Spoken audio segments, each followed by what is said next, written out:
Yahe, magandang tanghali po. Dito lang tayo sa truck, mga tanghalian, magtatanghalian mga kabiyahe. Yan o, nasa tabi na tumabi lang po ako sa Malilom. Alright. Yan po, ang aking pangulam ay gulay na lubi-lubi. Nakabili tayo ng gulay na lubi-lubi mga kabiyahe. Yan, magandang tanghali po sa inyong lahat. Kain po tayo, dito na lang po sa unit. At kahit napakainit, yan, ayos na dito. May bawang po akong kanin. Nagbili lang akong gulay na lubi-lubi.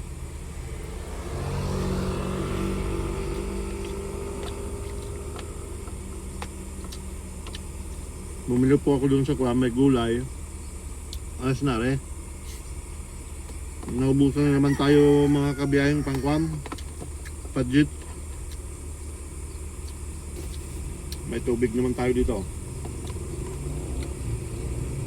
Ubus tayong pangkain sa Karian. Maganda sana doon at may sabaw.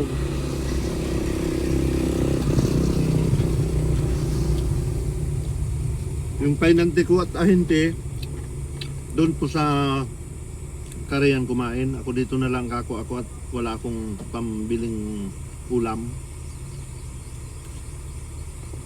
Alright po, pananghalian tayo.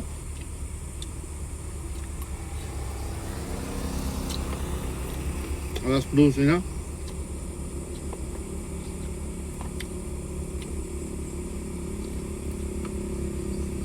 Ganun na lang po ang ginagawa natin kapag wala tayong budget.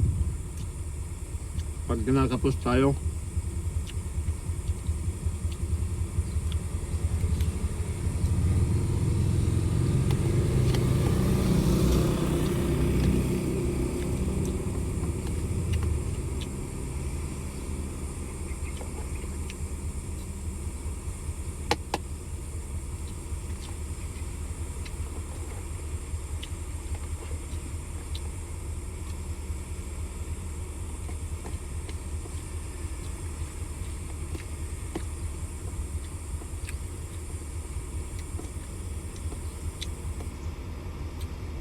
Kain po.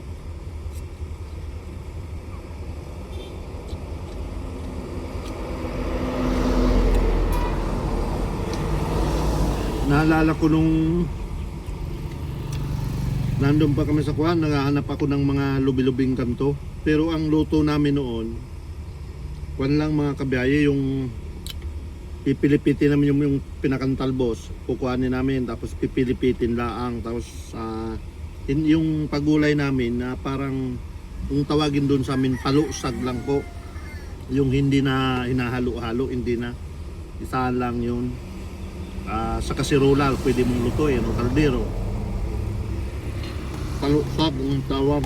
Masarap yung mga kabiyahe, lalo pag halimbawa mayroon kang pambangot na tabangungo yun, tapos kanduli, ganun. Mas the best kung may tulingan, halimbawa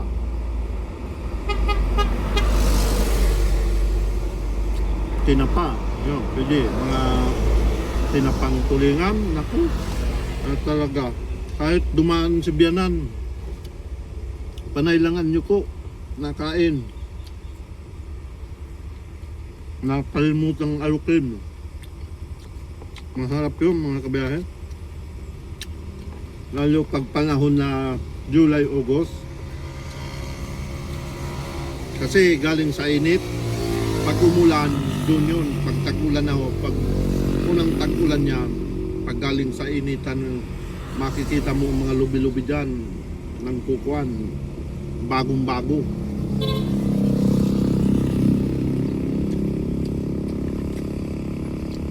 Alright po, maraming salamat po sa panonood.